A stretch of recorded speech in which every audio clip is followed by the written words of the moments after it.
Hello, it's Jessica, and I'll be answering question 2 for our discussion. What are the 4 elements of social bond? How does each one help to control a youth from engaging in delinquency? And describe how one or more of the social bonds prevented or failed to prevent someone you know from engaging in crime or delinquency. First off, Travis Hershey developed the social bond theory in 1969, where he believed that everyone is capable and would commit crimes if not for the unwritten rules of society. Hershey argued that having strong social bonds makes it less likely for individuals to engage in criminal activities and delinquencies, and proposed 4 elements that would describe these social bonds: attachment, commitment, involvement, and belief. Attachment, which is considered the most important of the elements, is the bonds formed between a child and their parent from birth on, which has great influence on that child's future relationships, positive relationships, and how they interact and understand others in general throughout their lives.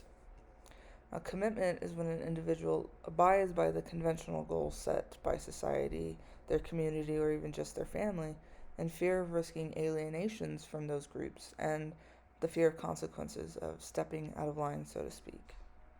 This can mean they do well in school, getting a decent job, and making time for their families and relationships to develop positively. The third element is involvement, and this one feels pretty self explanatory. It just refers to the individual's actual involvement within their community and the time that they put towards productive activities like sports and clubs, etc. Is essentially just the more time an individual is involved with those productive activities than the less time they have for delinquent activities. And the final element is belief. It could be in a religious sense, or essentially your moral compass that guides you from and keeping you from going astray. You follow the rules of law, society, and again, family rules. Now, for me personally, I always use myself and my family, specifically the second generation, so my cousins and I, as go-to examples. We lived in low-income neighborhoods, the 90s, when gang and gang violence held prevalence in those communities, and all having dealt with witnessing and even experiencing extreme domestic violence in our homes.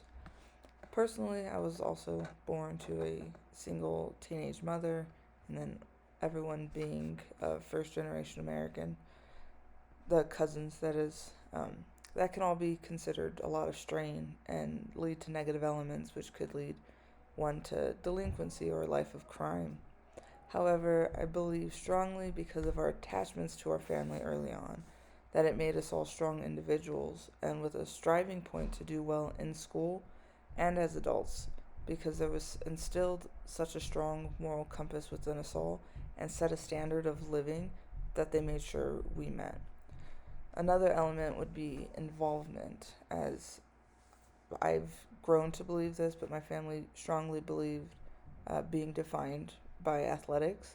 Everyone from our grandparents down to the youngest child, sports and being a student athlete were always pushed on us and believed to be a way of knowing someone, like how committed, how hardworking, and how mentally strong a person can be.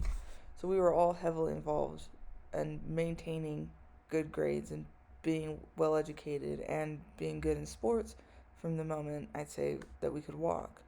This made us, thankfully, have a strong focus on productive things, and we didn't necessarily ever run in the same circles as those who would be considered delinquent. We had this instilled and followed through for decades that I think help form us to be capable and productive adults with a lot to strive for. So I do believe that attachment is extremely important and probably the most important of the 4 elements, as well as being involved. Thank you.